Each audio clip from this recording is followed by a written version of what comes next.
In 1801, Europe had been at war for nearly a decade, each of the great powers interchangeably attempting to contain the revolutionary expansionism of the French Republic. But as the new century began, it was clear that this had comprehensively failed.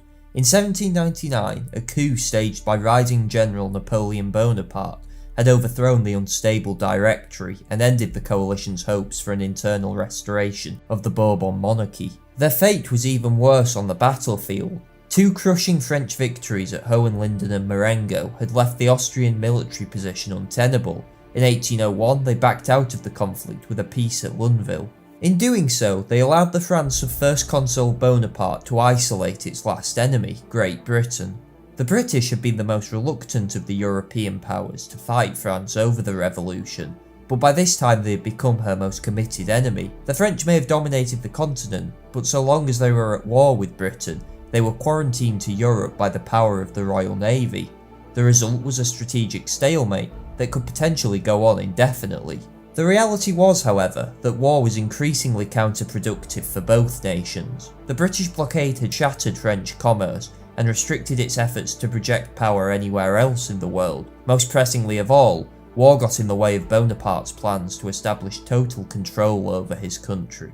Yet Britain was hardly better off. The defeat of Austria left London with no prospects of beating the French on land. Whilst Britain's naval supremacy was essentially unchallenged and the French colonial empire mopped up, other European states were not altogether pleased with the power this gave London, as the League of Armed Neutrality and disputes with Russia in 1801 drove home, putting the country in an even more tenuous position. The general mood of the nation was also for peace, compounded when William Pitt, a steadfast advocate of the war, resigned over Catholic emancipation. The new government was formed by Henry Addington, with Lord Hawkesbury as his foreign secretary. They resolved to search for an end to the conflict. Both powers knew the terms of any treaty were vital to their future prospects, but both also needed peace to reorganise and consolidate. Bonaparte's major ambition was to cement the gains of the Revolutionary Wars, France's natural borders, his position in Belgium, from where Britain could be threatened with invasion, and his Italian client state, which he viewed as a sort of protégé. Peace would allow France to look once more to the world beyond Europe, specifically in the Americas, where Bonaparte had ambitions of forging a new empire, if he could regain France's old colonies. For Britain, the objectives were more nuanced. International opinion was much more important in London, which depended heavily on trade. Thus, French and Dutch colonies seized over the previous 10 years would be used as bargaining chips as opposed to unnegotiable gains. Victory for Britain at these talks was containing French expansionism. This meant achieving some form of independence for the Netherlands and Italy. It would also mean maintaining strategic assets should the peace fail. Britain, however, did not go into the negotiations believing war would be necessary again, and did hope for a lasting settlement, unlike Bonaparte. In March 1801, discussions opened. Hawkesbury proposed the French should evacuate Egypt, still tenuously held by French forces left over from Bonaparte's expedition there, in return for a British withdrawal from Majorca, which would leave Britain with effectively all of the French and Dutch colonies seized in the war. Bonaparte proposed Britain give up all of its wartime gains, along with territory taken from the late Tipu Sultan in India. The mutual outrageousness of these proposals implies both sides knew they were merely opening gambits. Time, however, seemed to be on Britain's side. The assassination of Tsar Paul, who had recently favoured France in international affairs, and Nelson's attack on the Danish fleet broke up the League of Armed Neutrality in June 1801. Meanwhile, a British expedition had landed in Egypt to finally eject the French, and besieged Alexandria. On the 5th of August, however, Hawkesbury told Otto, the French negotiator, that Britain may be willing to allow Malta to become independent, thus denying the use of a strategically vital island to the Royal Navy. This was the concession Bonaparte had been looking for. When he learned that Alexandria had fallen on the 2nd of September, he told Otto to offer a French withdrawal from Egypt, Naples, and the Papal States before the news of the French defeat reached London. Thus, on the 1st of October 1801, to the surprise of many, Britain and France reached a preliminary peace agreement that started the process of formally bringing the French Revolutionary Wars to an end, formalising it in March 1802. The peace terms were an unmitigated triumph for the French. Under Article 2 of the treaty, Britain gave away almost all of its colonial gains in the war, including key strategic assets such as the Cape, only retaining Trinidad and Ceylon.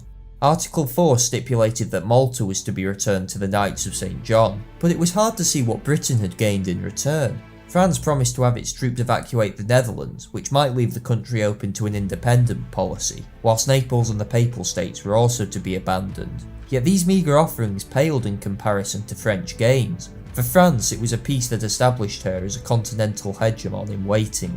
Talleyrand, the shit in a silk stocking according to Bonaparte, but also the most brilliant French diplomat of the day, foresaw, as Bismarck did 70 years later with Germany, that France had achieved the limits of her power. Paris held a position that would, in time, leave its strength unrivaled in Europe. Paul Schroders argued that Britain in 1802 would have tacitly consented to a peaceful, non-expansionist French hegemony in Western Europe, which would have formed part of a real balance of power, with France dominant in Western Europe, Britain on the seas, and Russia in Eastern Europe. Addington and Hawkesbury genuinely wanted Amiens to lay the ground for a lasting peace, yet all their appeasement of Bonaparte seems to have done is convince him the British were weak. They had already been faced with clear signs Bonaparte was a fundamentally untrustworthy actor during the negotiations. For example, he had privately committed to find suitable compensation for the dethroned Prince of Orange, yet proceeded to use the issue to wring more concessions out of the British. In 1802, he had violated the Peace of Luneville by effectively seizing the presidency of the Cisalpine Republic, his Italian client state. Britain was rankled but took no action, not least because, as the British themselves accepted, there was little actual hostility to Bonaparte's election. However, practically before the ink on the treaty was dry, it became clear he had no intention of it being a final settlement. Addington and Hawkesbury were faced with numerous instances of French bad faith over the next 14 months. From the dispatch of General Duquesne on one side of the globe to govern Pondicherry with the instructions to intrigue with Indian powers and recruit an army locally, with the expectation of an early resumption of the war, to the concerning mission of General Leclerc, commanding 20,000 men and a significant naval force to put down a slave revolt in modern-day Haiti, with the intention of then going on to Louisiana. The British government were faced with moves from the French that threatened their specific interests. Combined with Bonaparte's election as President of the Italian Republic, the Republic's annexation of Parma, the annexation of Elba and Piedmont by France, French troops continuing to occupy Holland, French complaints about émigré publications, trade commissioners who were actually spies, the collapse of trade treaty talks and restrictions against British shipping in French waters, the economic clauses regarding Hanover and Brunswick being violated, there was a formidable list of issues with France. Clausewitz once said that war was the continuation of politics by other means. For Bonaparte, it was the opposite. Politics was the continuation of war by other means. Faced with this wide-ranging French activity, the British government had to somehow construct a policy that would avoid dragging the country into a conflict before the economy had recovered. Crucially as well, they had to ensure the support of public opinion and the European powers whilst not seeming to appease France. This difficult diplomatic tightrope would have been a challenge for even the most able of prime ministers and foreign secretaries. It was one that Addington and Hawkesbury managed to balance on with some credit, biding their time for the right opportunity to make a strong stand against these repeated French advances. This eventually came with the French intervention in Switzerland in October 1802. Switzerland, officially the Helvetic Republic, was torn by civil conflict that resulted from the legacies of the French Revolution, the abolition of the country's old constitution and its replacement by a unitary one under French oversight in 1798.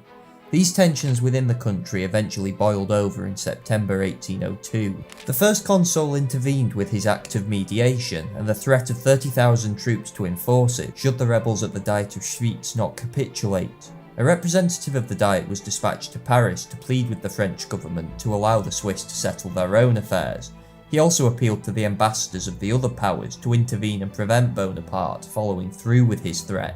Britain reacted swiftly to this call, dispatching a Foreign Office agent to Switzerland to ascertain the situation on the ground, and to offer aid should the rebels be determined to resist. Hawkesbury also moved to secure Austrian and Russian support, conscious of the fact that these two countries would be essential components in any system to block the growth of France's power. Direct French control would threaten Austria more than any other state.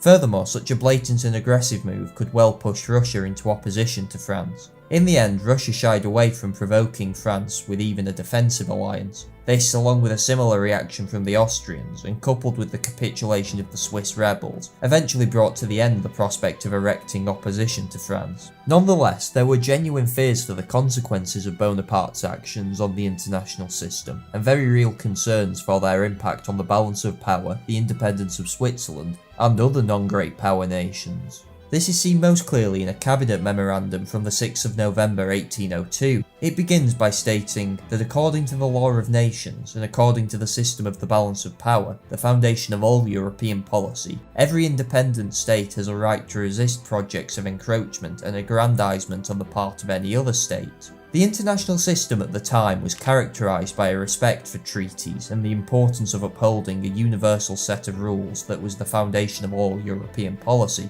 something rooted in earlier 18th century practices. Bonaparte was so threatening to all of the European great powers precisely because of his disregard for these foundations in the pursuit of power for himself. Britain was not concerned with attempting aggressively to limit French expansion, but instead wanted to ensure the balance of power on the continent.